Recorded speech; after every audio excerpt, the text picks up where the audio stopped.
Shalom saudara terkasih di dalam Tuhan Yesus Kristus. Pada hari ini kita akan belajar dari 1 Samuel pasal yang ke-25. Dan hari ini kita akan berfokus pada satu tema, yaitu tidak membalas kejahatan. Saudara, jika kita melihat latar belakang dari pasal 25 ini, Daud sedang berada di dalam pengejaran Saul. Dia menjadi buronan satu negara padahal ia tidak melakukan kejahatan sedikit pun. Dan kalau kita melihat mengapa penulis sengaja mencantumkan kematian Samuel, di sini sedang menggambarkan bahwa tidak ada lagi orang yang bisa menghentikan dan menegur Saul dalam usahanya membunuh Daud oleh karena Saul iri hati. Daud berada dalam kondisi tekanan yang sangat berat. Di pasal ini kita melihat sebuah narasi yang menyorot tiga tokoh utama, yaitu Daud, Nabal, dan juga Abigail. Narasi ini menceritakan bahwa Daud yang buron kini memiliki dalam tanda kutip pekerjaan melindungi ternak-ternak Nabal. Karena pada zaman itu orang-orang Filistin ataupun perampok-perampok sering sekali menyerbu gembala-gembala jika mereka mengembalakan kambing domba selama mereka outdoor. Ingat ya saudara, zaman dahulu belum ada polisi. Ya, belum ada polisi. Dan pada saat hari raya, Daud berusaha meminta belas kasihan Nabal untuk memberikan apa saja kepada dirinya dan pengikutnya. Mungkin bagi sebagian orang mengatakan ketika membaca kisah ini kemudian akan berpikir dengan pemikiran modern mereka, oh Daud sedang memeras Nabal. Tidak saudara. Kalau seandainya Daud mencoba memeras, maka ia bisa melakukannya setiap minggu atau setiap bulan dengan jumlah spesifik dan fantastis yang telah ditentukan oleh dirinya sendiri. Misalnya, kasih saya 20 juta per bulan. Tetapi toh ia datang pada saat hari raya, di mana dikatakan di ayat 36, Nabal itu sendiri juga mengadakan pesta pora di rumahnya, seperti perjamuan raja-raja dan mabuk-mabukan sama teman-temannya yang tidak berguna. Daud hanya minta belas kasihan. Seakan berkata, mau kasih berapa aja Nabal, terserah deh. Sekalipun aku sudah bekerja sama kamu dengan jujur. Bahkan pegawai Nabal sendiri kasih bintang 5 ya, testimoni dan review yang baik untuk hasil pekerjaan Daud di ayat ke-14 sampai dengan 17. Tetapi apa jawab Nabal kepada Daud? Nabal berkata, siapa itu Daud? Siapa itu Isai? Nabal sebelumnya tahu kok siapa itu Daud. Karena berita Daud itu viral satu negara. Kalau dalam bahasa yang dapat kita mengerti, dalam bahasa modern sehari-hari, Nabal itu memaki Daud seperti ini kira-kira. Apa? Daud yang buron dan miskin itu. Anak Isai, si gembala ternak dari kalangan kelas bawah itu, tidak sudi aku berbagi makanan kepada buronan. Ingat ya saudara, tadi saya katakan di awal bahwa konteks ini Daud sedang sangat stres dan tertekan karena kematian Samuel. Dan kondisi dia diperlakukan tidak adil oleh Saul. Jangankan Daud saudara, kita saja mungkin akan marah jika orang tua kita dihina di depan muka kita. Ketika hinaan itu disampaikan kepada Daud, naik pitamlah dia.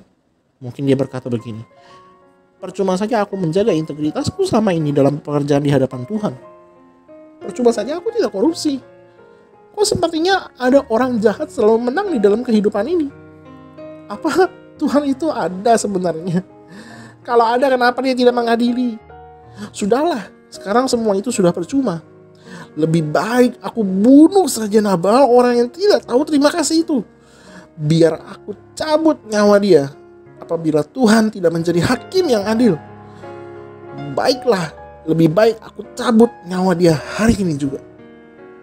Berita itu kedengaranlah ke telinga Abigail, istri Nabal. Kemudian Abigail cepat-cepat membungkus beberapa makanan dan berjalan menghadang Daud. Ketika Abigail bertemu dengan Daud, dengan bijaksana ia berkata seolah-olah begini ke Daud.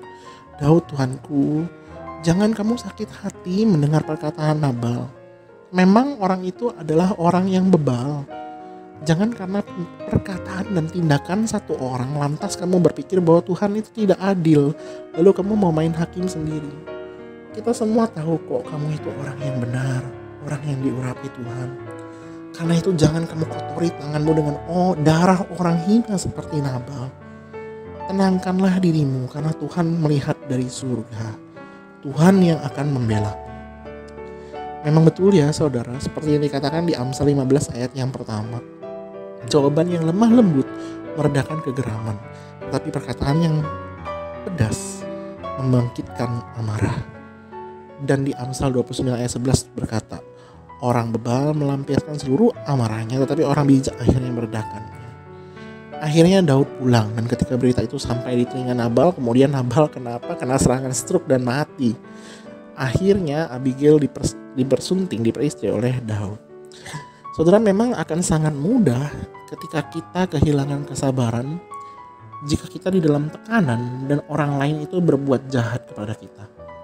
Mungkin selama ini kita bekerja dengan jujur dan ada juga orang yang tidak senang dengan kita ketika kita menjaga integritas kita. Akhirnya mungkin orang jahat itu berusaha ingin mengacaukan pekerjaanmu, mengacaukan masa depanmu, apalagi di dalam kondisi COVID seperti ini.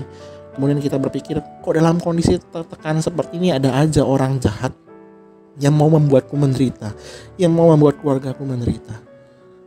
Percuma saja aku menjaga integritasku, lebih baik aku membalas kejahatan dengan kejahatan. Karena toh sepertinya Tuhan tidak bertindak. Orang jahat sepertinya akan selalu menang. Jangan, saudara. Sekalipun mungkin saat ini engkau berada dalam penderitaan dan tekanan oleh karena perbuatan orang lain, jangan lampiaskan amarahmu dan membalas dendam. Allah melihat dari surga. Justru ketika kita membalas orang lain, kita yang berdosa di hadapan Tuhan. Tenangkan dirimu dan berdoalah agar orang-orang yang berbuat kejahatan itu bertobat. Sekalipun mungkin saja saudara orang jahat itu tidak bertobat, Tuhan memiliki caranya sendiri untuk menghukum orang itu. Jangan berbuat dosa, saudara. Jangan membalas kejahatan dengan kejahatan, tapi kalahkanlah kejahatan dengan kebaikan. Jangan membalas kejahatan, tetapi tegurlah orang yang melenceng dari jalannya, seperti perkataan yang tertulis di Galatia 6 ayat 1. Urusan orang itu mau bertobat atau tidak itu bukan urusan kita. Sekalipun orang itu tidak bertobat, jangan salahkan Allah. Allah melihat, mengetahui dan menetapkan jalan hidup. Kenapa? Karena Allah Maha Baik dan Ia masih dan akan terus berdaulat dari sekarang sampai selama-lamanya. Saudara, mari kita berdoa. Tuhan Yesus, di kemana kala di dalam kehidupan kami ada banyak sekali orang-orang yang mungkin berbuat kesalahan kepada kami. Mungkin dengan sengaja ingin menjatuhkan kami ya Tuhan. Tapi kami percaya ya Tuhan bahwa di dalam kehidupan ini Engkau yang memegang kendali. Dan kami mau terus belajar untuk boleh dapat mengampuni dan tidak membalas kejahatan dengan kejahatan. Tapi kami mau mengalahkan kejahatan dengan kebaikan.